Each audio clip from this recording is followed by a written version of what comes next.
He said, "This is so good. You would not know it was done by a woman." Meaning, like the highest compliment he could pay me. This is Recording Artists, a podcast from the Getty dedicated to exploring art and artists through the archives of the Getty Research Institute. I'm your host, Helen Molesworth.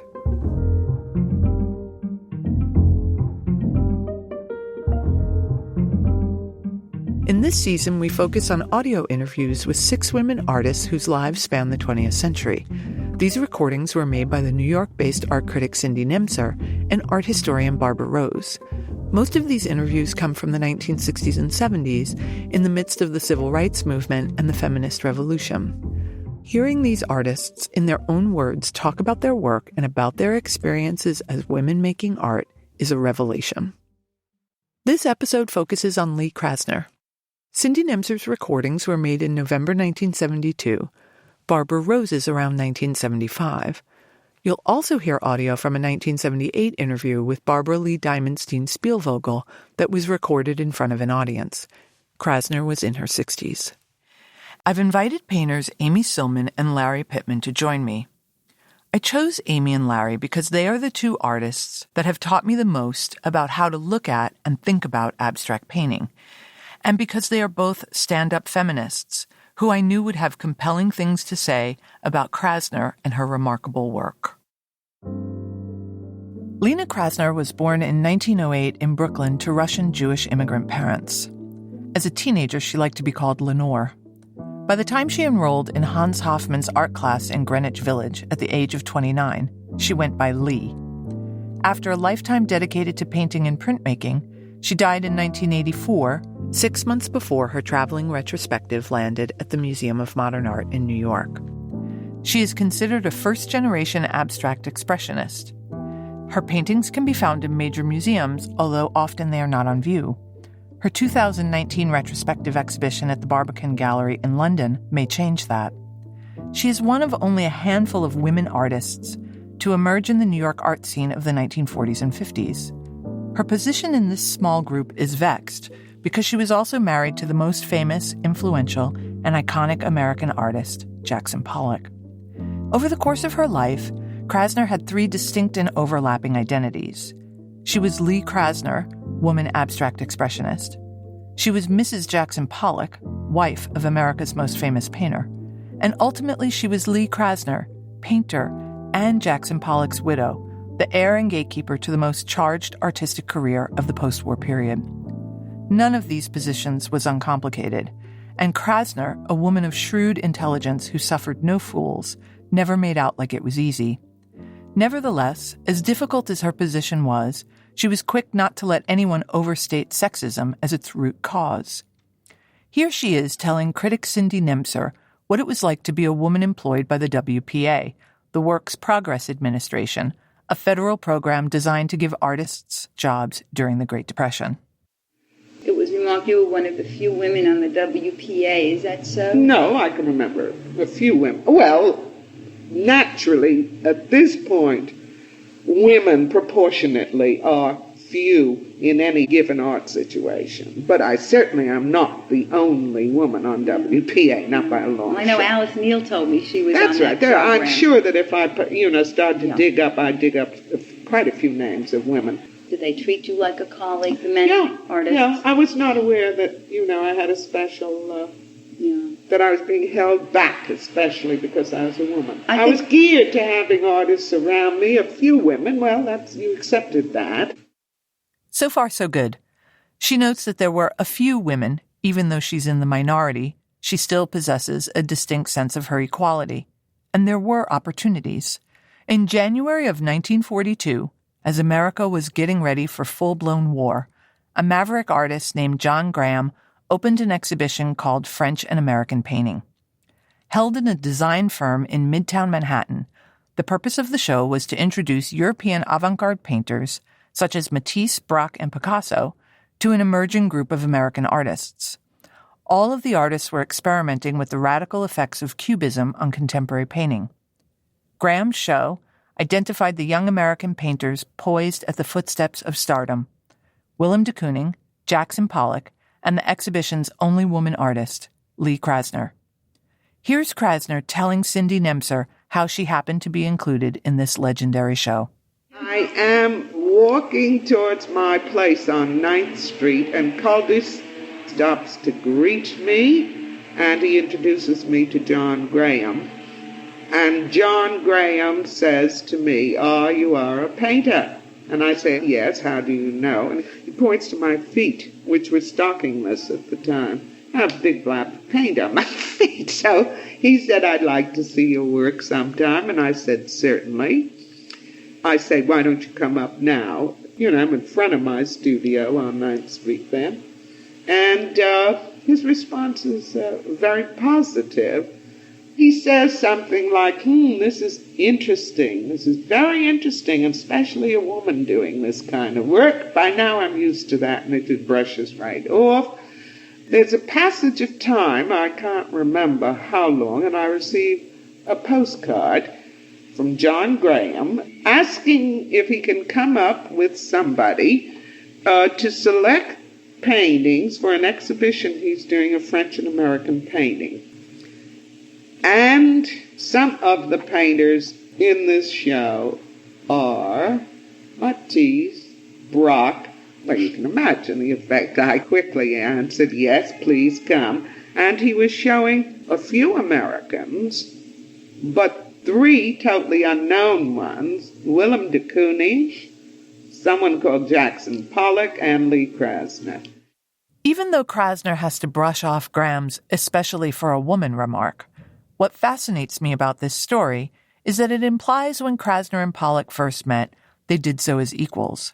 When I suggested that to the New York-based painter Amy Sillman, she disagreed that John Graham saw them that way. I doubt if he does see them as equal. Oh, you don't think he does? No. I think it's very possible that he doesn't. I think the tear in the fabric is that he included her in the show. I'm not convinced that if she dated Jackson Pollock and then wasn't married to him and it just moved on, that we would know much about her.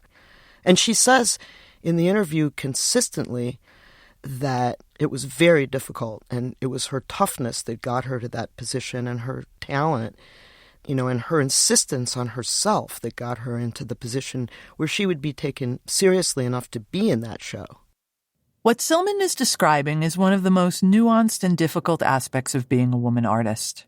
Historically, many of the women artists we know about because of their relationships with powerful and well-known men. For instance, both Helen Frankenthaler and Eva Hesse, who are featured in other episodes of this podcast, are part of this group. This in no way diminishes the accomplishments of these artists.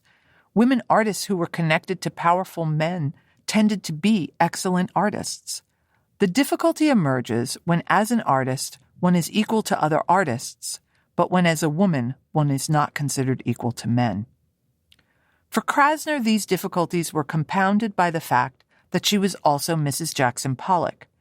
I think we hear her challenge quite plainly when she recounts to Barbara Rose the events leading up to the famous 1950 Life magazine photograph called The Irascibles. The somber black and white image depicted many of the most famous abstract expressionist painters of the day. Lee Krasner was not among them.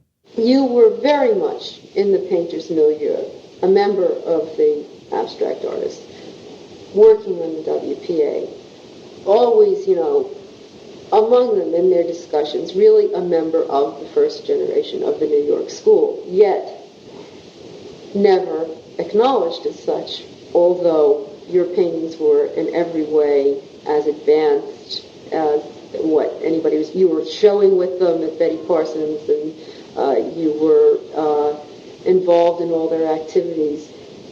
Do you feel, the fact that you were a woman was a reason this is, not been acknowledged? I know it's a difficult thing to talk about. It's very difficult, and at that point, if you had asked me the question, I think I would have said in a very glib tone of voice, don't be absurd. It's not so. Why weren't you one of the irascible 18? I'm sure you were just as irascible as anybody. Oh, yes, I was irascible. I think, That's an interesting question, damn it. Because actually what really took place on that is that I was in the house and the phone rang, and it was Barney Newman. We chatted for a second, and he said, I've got to speak to Jackson. And I said, well, he isn't in now, Barney. Is there a message, or, should he call you? And while we were talking, Jackson walked in the house, and I said, hold, here he comes. And Jackson picked up the phone. And I heard Jackson say, yes, I certainly go along with it. You can put my name down or something like that. And when he hung up, he told me what it was about. They were protesting this. Now, Barney had spoken to me, relayed none of the message to me, so I would say I wasn't invited. I would say Barnett Newman was at the other end of the phone. So I was not included in the irascibles. Such was the position of the woman artist at the dawn of the 1950s. Even though Krasner's work was in group exhibitions and solo shows, and even though she was well known to the most prominent artists of her day, it didn't occur to Barnett Newman to include her in the Life magazine photograph. She was in a tricky spot. On the one hand, she is not being taken seriously, and on the other hand, she is receiving accolades. Here is an important one from her idol, the painter Mondrian. One winter, Mondrian and Leger are here, and the American abstract artists invite them both to participate in our exhibition, and they do. And Mondrian asked me to accompany him to one of these exhibitions. And each artist has some 3 or 4 paintings hanging. And we started at some point, and I gave him the name of the artist, and he made a very short, crisp comment. And we moved from one to the other. When we got to the Leger, he walked by as though they weren't on the wall, which interested me enormously. And pretty soon mine were coming up, and I was getting plenty nervous. And lo and behold, there we were, and I have to say, these are mine. And his comment, I must say, beautiful comment, was, you have a very strong inner rhythm, you must never lose it. And we moved on to the next thing. Despite Mondrian's praise, Krasner also had to face a kind of backhanded disparagement. Like many Abex artists, she was a student of Hans Hofmann. But when she recounted Hofmann's assessment of her work to Barbara Rose, her tone is bittersweet at best. However, one day when he came in and looked at the canvas I was working on, he said, "This is so good. You would not know it was done by a woman." Meaning, like the highest compliment he could pay me. Okay. Now, this is coming from a guy who's saying wonderful things about my work, So that thing always stays there, always. This is so good you would not know it was done by a woman. I talked about this clip with Los Angeles-based painter Lari Pittman. The thing that haunts me in this clip is the way she says, always at the end. And the always just dangles there. That there's always been this issue. And of course, always implies the future as well as the past. That this problem of men and women is not going to be something she can outrun. How do you hear that now? Well, I'll tell you a little story. I don't even remember the date, but it was the height of 90s culture wars and the first kind of wave of identity politics. It was a time when we spoke about gay identity, not queer identity. And so I was excited that was propelling my work, that was a discussion around my work that was also propelling it. But I was also sensing that what was propelling it might also strangle it. And I remember at a talk, I got a question from the audience, and I blurted out in a very unguarded way, "You know what? I'm tired of being gay." That nomenclature, that complicated nomenclature, the thing that frees you, can also tether you. And I think it's irresolvable, and it remains irresolvable. I can feel her conundrum, and what might seem as resistance actually isn't. I think that still is with us, I think it's moved into all sorts of other areas. There's more prefixes now. So you agree with the always at the end? Totally. I'm a happy person by nature, but I also believe in the kind of melancholia of always.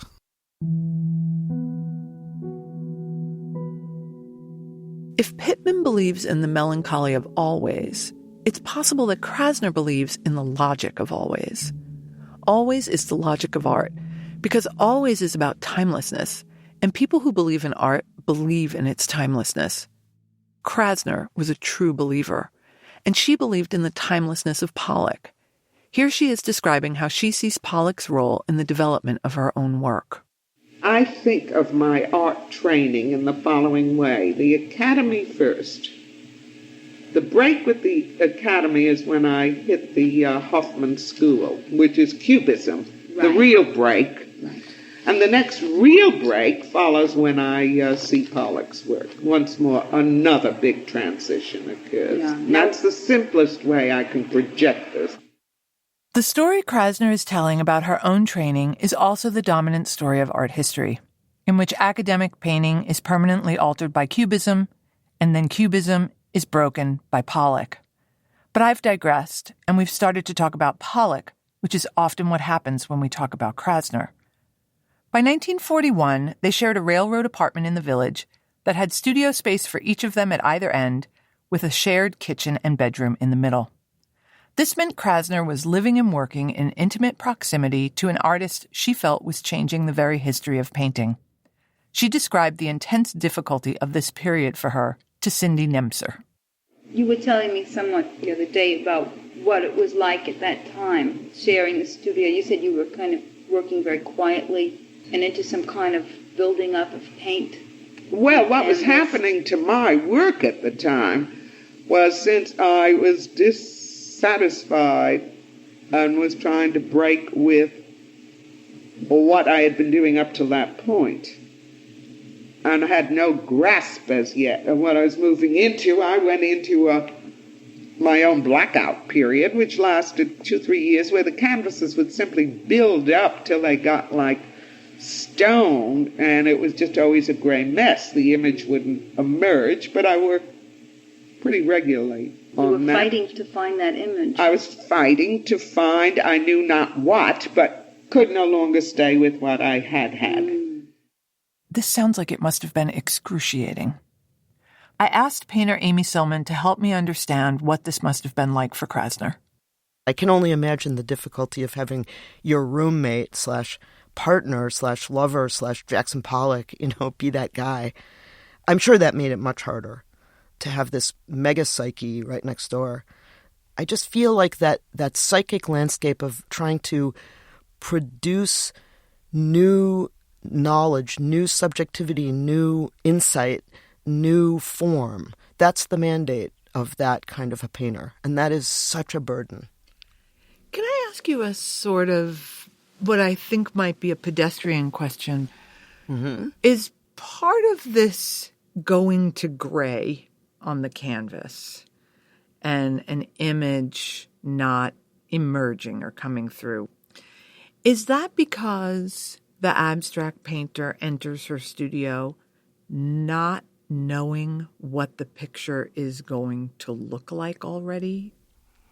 Yeah, it's totally the case still.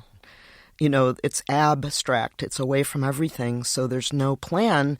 But there's also oil paint. And I don't know if you know this, but like when you put oil paint on oil paint on oil paint, basically after a while, it just goes gray. It's just a murk. It's not something you can see through. There's no light. There's no luminosity. And there's no way to make an oil painting where you don't really know what you're doing without the risk of every kind of light inside of it being extinguished, because each increasing layer will blot out any kind of luminosity that you had underneath. But if you're a real abstract painter in this sense, you cannot just fuss around with a corner or diddle around with, like, you know, a little bit of the hand or something, because you're not building a painting through see-through layers that go from the back to the front, like a Baroque painting or a Renaissance painting. You're building something that's kind of made out of slabs to begin with, and after a couple slabs worth, even if you scrape it, you just can't see through it anymore. So those are the problems that make it turn to mud. In addition to Krasner's technical difficulties, she was also trying to navigate her new role in this particularly dynamic and freighted artistic coupledom. Nemser brings a 1970s feminist sensibility to Krasner's 1940s story, and the difference between their accounts of what it means to be a wife and an artist is striking. This is 43 where he has his first public showing, so like he's making it, so to speak. I'm trying to find myself, so to speak, once more, that is, and guard religiously that nobody get in my way and interfere with what I'm about. I'm also married.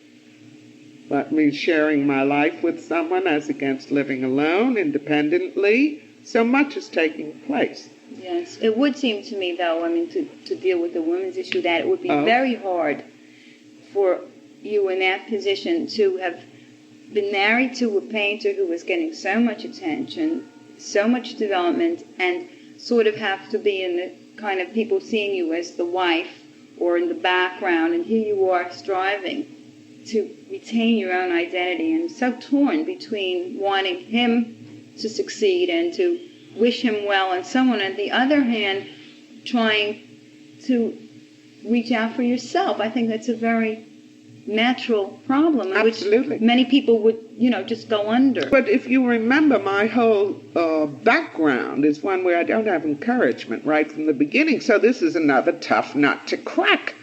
Okay, it's self-imposed, and I'm aware of that. Nobody has asked me to live with Pollock. It's my choice. I want it. Okay, deal with it. I want my independence. Deal with it. I want to make my own statement. Damn well, deal with it. So, like, no one's imposed this. I undertake this myself, and I feel, okay, I've got to work. Now, I haven't the patience or time to deal with knuckleheads who are some, I don't know how many years behind me, and that's true as of today. Lari and I found ourselves laughing as we listened to this clip. Knucklehead. Knuckleheads is one of the great East Coast words. I asked Lari what stood out for him in this amazing display of Krasner's fierceness. She says, I'm trying to find my voice, meaning the previous voice is now lost. And then in close proximity, in the studio next to her, there's someone who is not finding his voice. That artist is speaking in direct address only. As a feminist, I still see it in my students or in the difference and still how men and women are enculturated.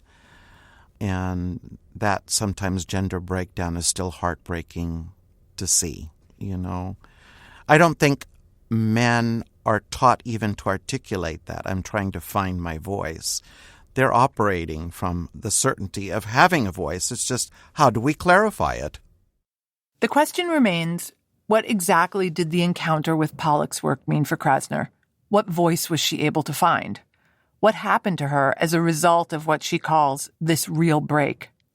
After she broke through the gray slabs, she made what she called her little image works, paintings with small hieroglyphic forms laid down across the canvas in a grid that resemble mosaics.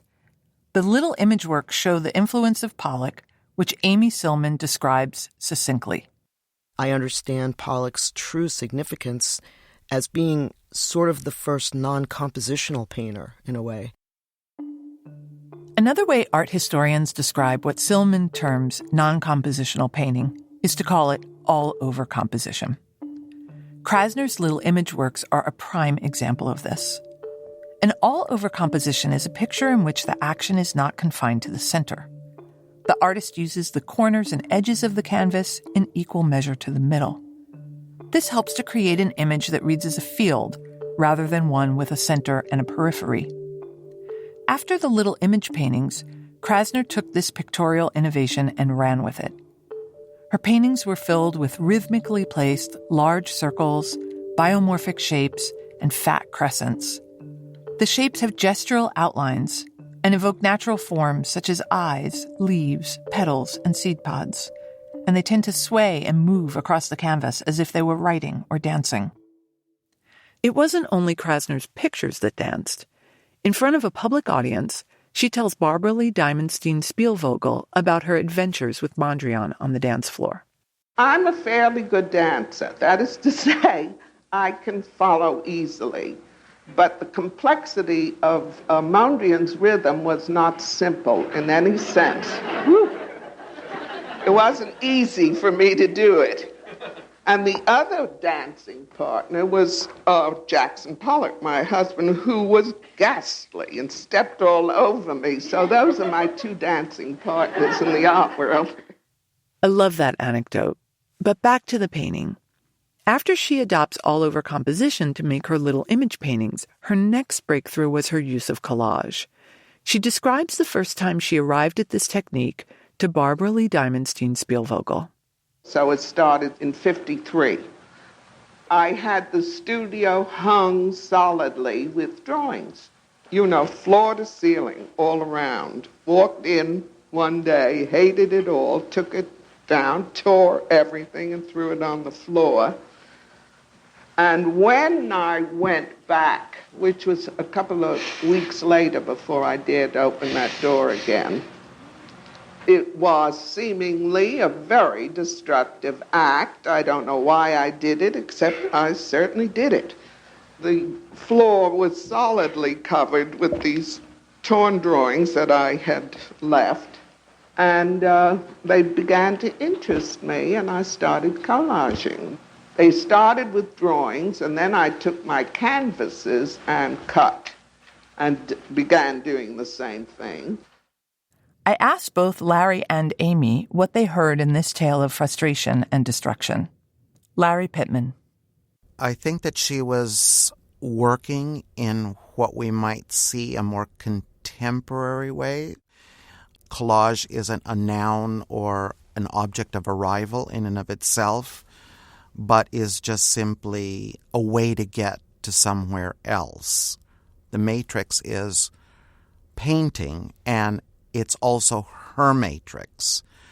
So I think she's seeing collage as a verb, and even more specifically as a transitive verb, collaging, to get to somewhere else, to make a painting, not to make a collage. Amy Sillman. I mean, when I hear that, I'm like, yes, I did that yesterday. It's very, very normal. And I think hating and wrecking and ruining and dissatisfaction and frustration all seems like exactly why you make the kind of art that I make, which comes out of this tradition. Collage is one of the artistic maneuvers that makes Krasner's paintings very different from those of her abstract expressionist peers. And it allowed her to produce shapes and gestures that Amy Sillman had a great way of describing. Krasner still, all through her life, is made out of parts. And even when she's collaging, and even when it's discs, and even when it's flowers or huge shapes with color and stuff, there's always this relationship in Krasner between one thing and the thing next to it. And parts are my interest. There's a lot of people who just instinctively get the whole, and then they maybe like the part thing, but there's also a lot of people who like parts first, and then they kind of get the whole, and I'm that. So she's more partsy. We can begin to see how collage helps Krasner amplify her interest in parts and shapes. Sillman also sees Krasner's collage as related to the surface of her paintings. As an artist, she sees that there's energy. At some point, she builds these collages out of pieces, and she's clearly seeing it as a form, a process for developing a new surface. And maybe it's even a surface that competes with Pollock's all over, because her early collages that I've seen are kind of all over. collage and all-over composition weren't the only parts of the picture that Krasner was developing. With titles like Rising Green, Meteor, Pollination, Comet, and Primeval Resurgence, many of Krasner's paintings, especially those made in the wake of Pollock's death in 1956, have a strong affinity for landscape and the observation of phenomena in the natural world. Lari Pittman. I'm so intrigued about this binary palette that she develops later on of magenta and green, or a very reddish brown and magenta. And I don't come across her really speaking that much about it. Have you, Helen? I will say that for me personally, her palette is really linked to Long Island. That magenta, and even the shape of it often, is sumac in the fall. The flower dries out into this large kind of seed pod-like shape that you see in her canvases a lot. There's a kind of yellowing green that is forsythia in the spring. It's one of the first flowering shrubs in the East.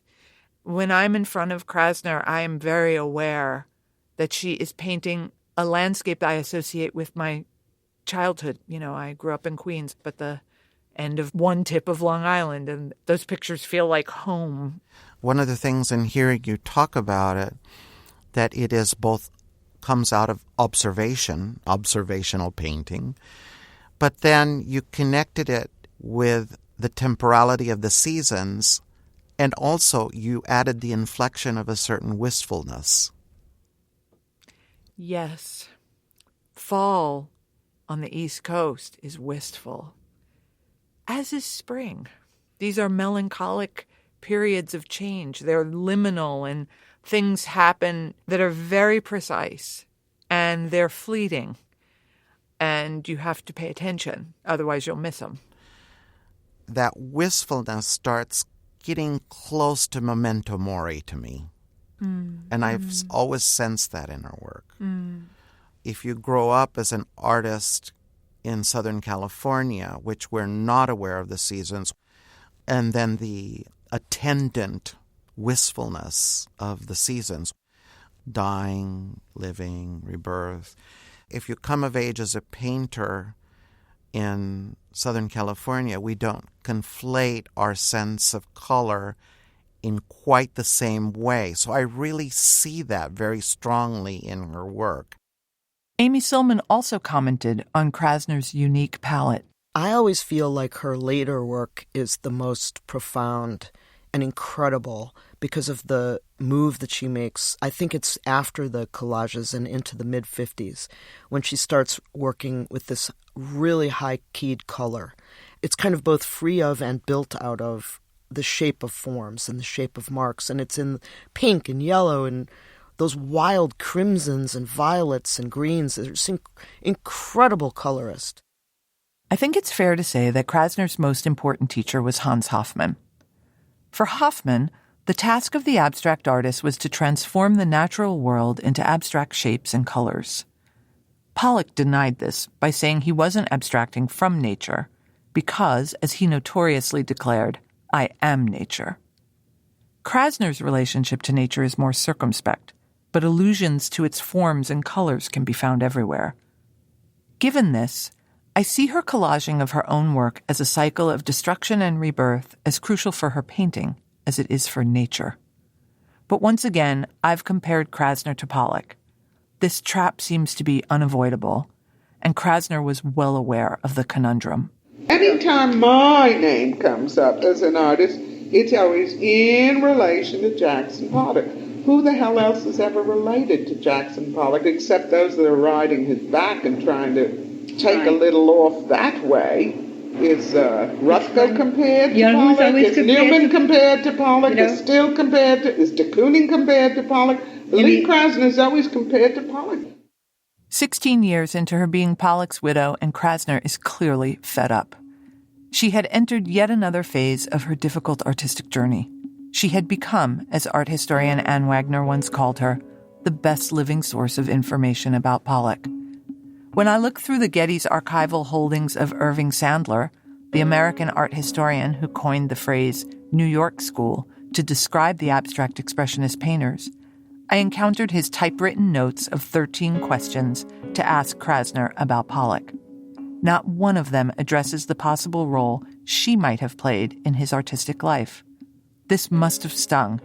You can hear some of the edge in Krasner's voice as she tells Cindy Nemser about this difficult legacy. And the cliche is Lee was overshadowed by her husband, and that's easy, and we don't have to think about that. Well, of course. Say. And then again, when she tells Barbara Rose, I know that Pollock affected me enormously as an artist. I dare say I must have had some effect on him. it must have been enormously difficult to be Jackson Pollock's widow. And Krasner was not shy about telling Barbara Rose that it was a burden. Since his death, Mrs. Jackson Pollock takes another kind of load. It's an art world load that has to do with, you name it. Being a legend in history. Well, you name it, and I'm called on. Now, this is a burden that's incredible. But really, which had nothing to do with your relationship with Pollock when he was alive. Exactly. Yeah. This is part of Krasner's ongoing legacy. When we look at her work, we can't help but see her in relation to her much more famous husband.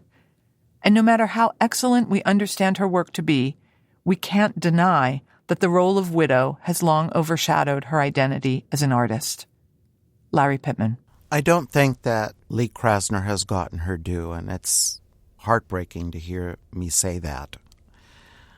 But as an artist, when I'm standing in front of one of her paintings, I'm filled with admiration and envy. Lari's admiration and envy, and Amy's love of Krasner shapes and colors, means that Krasner is alive for contemporary artists in powerful and exciting ways. This is partly the case because Krasner's life and pictures offer us a deep truth about being human. Namely, being human means being open to revision.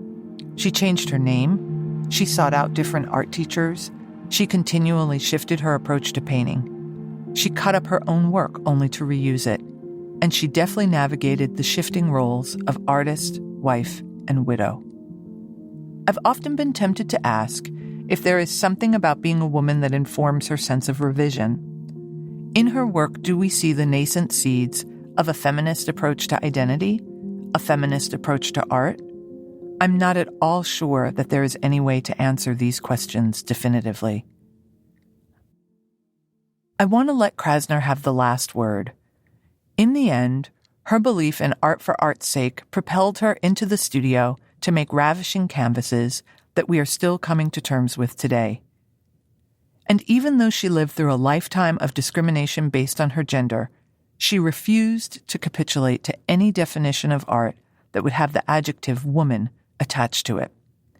Here she is with Barbara Rose, fiercely debunking the need for any modifier to the words art or artist. Such was her belief in the capacity of art. Art is art no matter where it is, and the minute you try to clamp it down to America or New York or Paris, I've had some very staunch arguments on that. The last one I had on the subject, I think, was with Clement Greenberg, on this very phrase, American painting. It offends me, and every call the name of your painter and speak about the painter. The fact that he's American, yes. But the minute you send up a slogan, you can put anything in the bag and the slogan carries it. Well, that's pretty boring stuff, finally, and provincial in thought and concept, and the antithesis of what I mean when I say art. Do you feel the same about the new feminist movement of the attempt to isolate, quote, feminine subject matter as something very special? I don't know what's meant by feminine subject matter any more than I know what's meant by masculine subject matter. I'm aware of the women liberation today. I'm sympathetic to an awful lot of what they're about. I grant freely there is hideous discrimination. I could never support anything like feminist art any more than I could support American art per se.